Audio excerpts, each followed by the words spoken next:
I don't know why I'm so afraid of you guys. I don't know why I'm so afraid. I don't know why I'm so afraid. I don't know why I'm so afraid. Man, I gotta do this without cursing? Fuck it. It's funny because I was just talking to, I don't know where to look. I don't know where to look. I'm on my phone. I'm on my iPhone. I don't know where to look. I don't know where the thing is. It's right there, right? All right, we're looking right there. It's funny because I was just talking to my boyfriend about making YouTube videos, and here we go again. I don't know where to look. I'm gonna be looking at myself a lot in this video. Just bear with me. It's funny because I was just talking to my boyfriend about making YouTube videos and the process it takes to make YouTube videos and all the stuff that goes into it, and how it's like an 8-hour long process. And then as soon as we got off the phone, I was like, all right, I'm about to make a YouTube video. I feel like now is a good time for me to put my, you know, my little in the pot because of all the stuff that's going on. I mean, like, there's a lot of shit going on. See, I'm not gonna be able to do this without being me. And y'all are just gonna have to accept that. I'm not sorry. I really don't have to worry about being demonetized anymore. So y'all just gonna roll with me. We're gonna rock together. It's gonna be good. It's gonna be a good time. Yeah, I feel like now is a good time for me to say something after months of not saying anything, because I relate to the time period we're in right now. As everybody knows, Mac Miller just died. And I'm not gonna front and say that I was a huge Mac Miller fan, not because I didn't like who he was. Every time that I listened to him or saw anything with him in it, I always enjoyed his role in what he did. I just wasn't like an avid Mac Miller fan. But I can't lie and say that his influence is not felt. And this video is not about Mac Miller, but I gotta pay him his respects. You know, I gotta say a couple things about him if I'm even gonna speak his name, just because out of respect, like, he was such a big part of a lot of people's lives and a big part of hip-hop and a big part of an era of hip-hop that reached a lot of people and saved a lot of people. Whenever someone big dies, there comes this conversation where everybody is suddenly aware of mental illness and addiction and the things that ail people on a regular basis, on like a daily basis, things that people don't usually talk about and stuff. Suddenly we're all talking about it. Suddenly we're like, check on your friends. Send your friends a message. Tell them how you feel. Let them know that they got your back. We're putting those messages out there where suddenly therapists to our friends, we're suddenly people who are there for our family and friends, and you get that flood of like love from everybody because nobody wants to see somebody go too soon. Nobody wants to see somebody do something to themselves that could have been prevented. Nobody wants that. But is it real? Is it real? When I see people say, check on your strong friends, check on your friends, make sure that you're sending out messages and stuff and letting your friends know that you're there for them, I get so fucking happy. I get so freaking happy.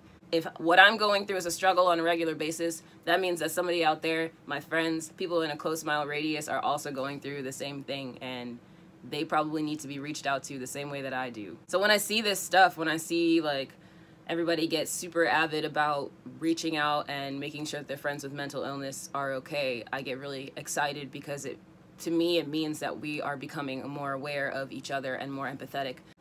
But a lot of it I feel like is fake. And I can't lie, I can't act like I don't feel like that. I definitely feel like a lot of that love that y'all act like is there isn't really there. I also, on that side, feel like it's because a lot of people don't know how to be there. They don't know how to be there for their friends. Being a friend is more than just hanging out with somebody you like. Maybe that's your type of friendship, that's fine. But being a friend to somebody with mental illness, being a friend to somebody who's been through trauma, being a friend to somebody who has been through something that makes them feel something on a regular basis, being that type of friend means listening when somebody needs to vent, or taking a walk with somebody when they feel like they're gonna explode, or just distracting them when they need the distraction or something, or just being there, just showing that you are there, because a lot of people feel like they don't have anybody. I have a friend, okay, it's me, you got me. A few days ago, I was not in my best spot. I was not in a good place at all, and I thought that I had nobody.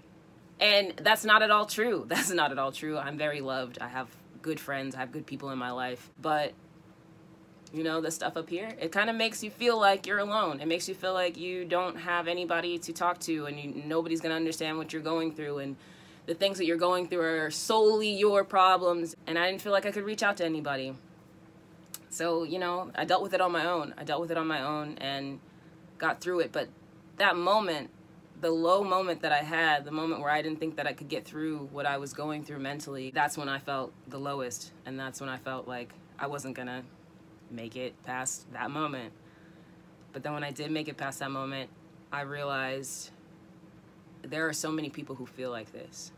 There are so many people who sit there staring at their phone, starting text messages to their friends and deleting them and being like, nobody's gonna care about me anyway, even if I do reach out. There are plenty of people who feel like that.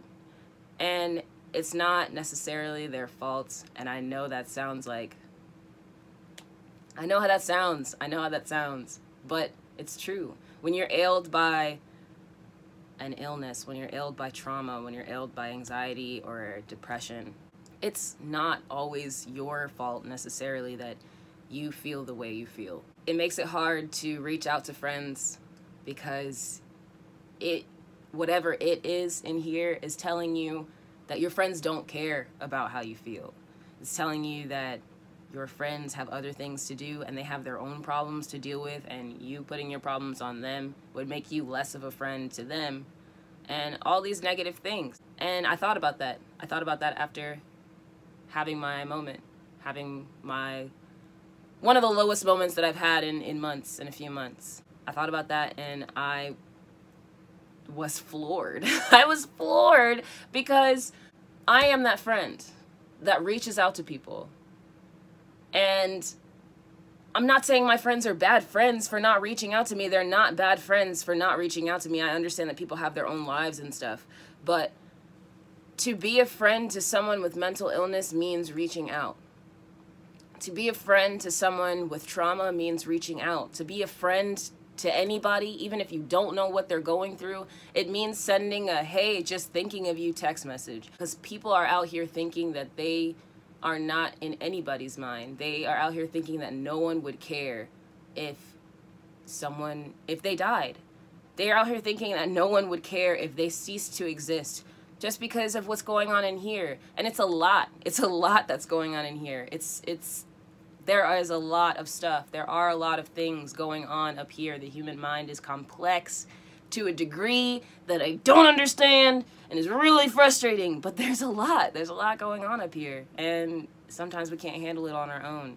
And as friends, as support systems, as extended family, as chosen family, we have to be there for one another. We have to get outside of ourselves, even if we are feeling those things ourselves. We have to get outside of ourselves, pull ourselves out, take a look, step back, realize how we feel in certain situations, apply that to other people, and reach out. Say something to your friends that you haven't spoken to in a really long time, because you just don't know what they're going through. You just don't know what they're going through. And the moment that I had a few days ago really made me want to be even more of that friend who is there for her friends. I want to be that person who my friends feel like, you know what, no matter what, Diamond's got my back.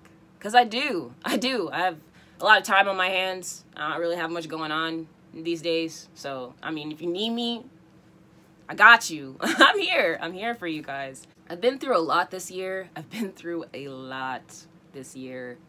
But I am determined. I am so determined to come out on top. I just want to punch something. I'm so determined. For most of this year, I've been walking around like I'm not even alive. I've been walking around like every day is just another thing to get through. Gotta get through today so I can get to bed. Gotta get through today so I can go to sleep, so I can wake up and get through the next day so I can go back to sleep. And that was like me for a really long time. Even though I was doing stuff, even though I was like going out and like being with friends and stuff, I was numbing myself and just getting through the day and trying to have as much going on in one day as possible so that by the time it got dark, I was tired enough to go to sleep and just like stay asleep and sleep for as long as I could until I had to like be up and be busy again. But that wasn't the way. That wasn't and that isn't the way, and I don't want to be that person anymore. Mental health is so important, y'all. It's so important. It's so important. It is so important. And we don't do enough for ourselves.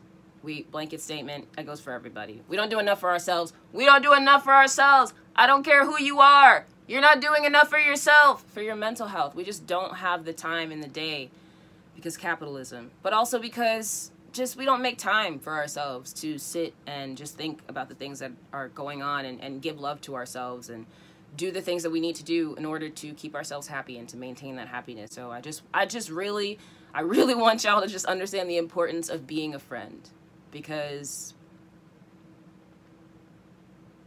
we're losing our friends, guys.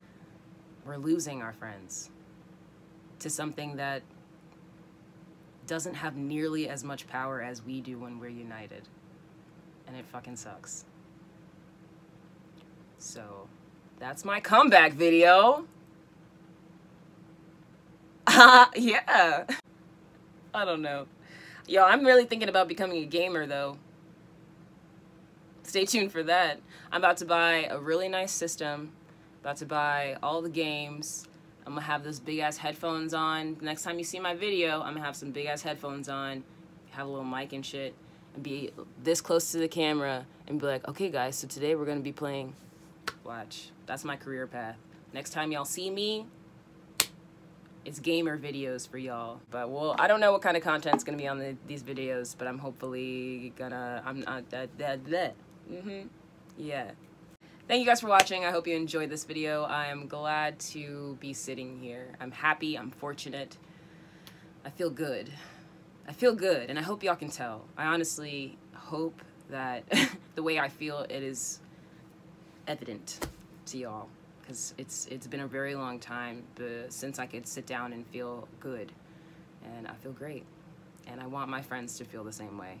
So yeah, all right, that's it. Bye.